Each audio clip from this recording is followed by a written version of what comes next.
and I try to get her to really relax her tummy as much as possible. And then down here, it's kind of hard to see, but I'll usually go anywhere from 4 to 6 centimeters from this anterior vulvar verge to keep the scar really, really low. And keeping in mind that I'm not performing just a tummy tuck and pulling skin down, I'm also doing a Mons lift pretty much in everybody and an anterior thigh lift. So this comes up and this comes up pretty firmly. So that's why this needs to be pretty short, and I don't ever want to have a scar up on the abdomen that we see all the time, these big high scars that are only a few centimeters from the umbilicus. I want our scar to be so low that it's going to be hidden in anything.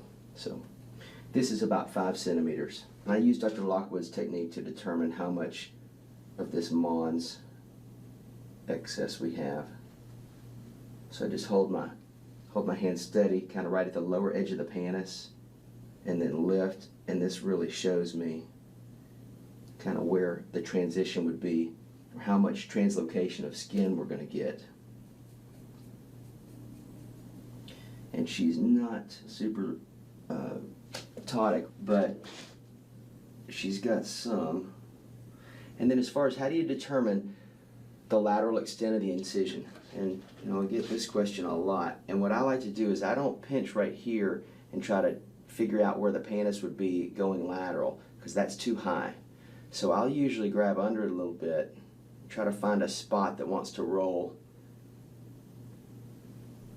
I'll mark about 1 centimeter below where that fold wants to stop when I'm pulling here. Usually at the anterior thigh, and I'll pull right here, and it stops folding over, and I'll pick a little bit below that edge is where to stop my scar, and then turn this way a little bit, and then I'll show you from this side.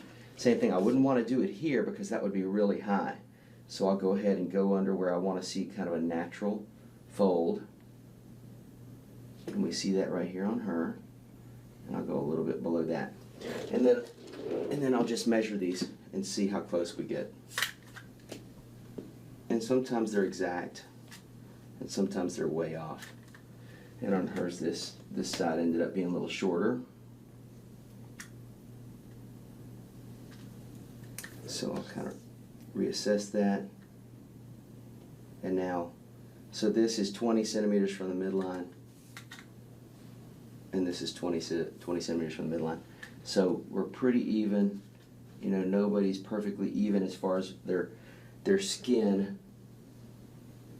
And then turn this way a little bit and I'll show you. So now what do I do here? I don't just draw it straight across my lower edge. I'll drop this down and then come across.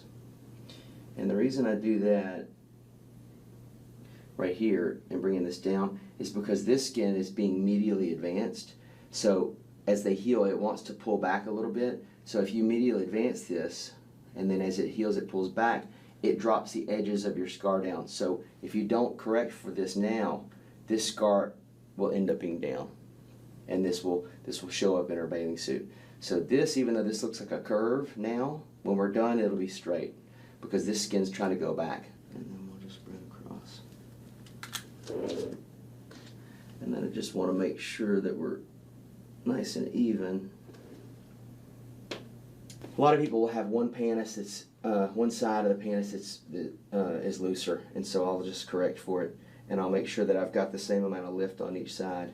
And as I see on her, she's a little looser on this side, so this side actually needs to be a little bit lower for when we correct for that. And I always tell the patients as I'm marking them, hey, I'm just going to follow your natural lines, which are not straight lines, and I'm going to try to put them in your natural lines so that they hide the best, as opposed to trying to make a straight scar that's the same on both sides. And everybody gets that. They all understand that because they know they're not even. They know these lines are not, like building a house. Okay, so I've got the extent of my incision, and this from the midline to the end of the incision in a regular abdominoplasty of mine, this needs to be from 16 to 22 centimeters. That's kind of the sweet spot. So if this is shorter than 16 centimeters, you're going to have trouble with flap length disparity. If it's longer, then you can't do as much medial advancement. because you lose the ability to medially advance the longer you go. You can still do a really strong medial advancement at 22 centimeters of length, maybe even 23 centimeters of length. As you start to get into 24, 25, 26, 27, and you start to get into an extended abdominoplasty, you start to lose the ability to be able to pull the skin medially. Again, because of flap length disparity from the upper and the lower flap lengths, and also because you're losing the ability because you're pulling from so far around the back of the patient that there's really no ability to kind of pull forward. All right, so I've got my length there, and I go ahead and mark that for orientation marks. And then we know on her that we're going to be limited by skin, so I'll just try to estimate how much I think I'm going to be able to get, which this would be the most I'd be able to get.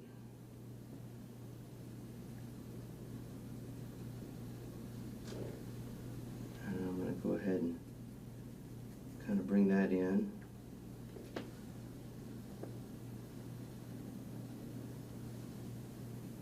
Okay. And make sure those are pretty even.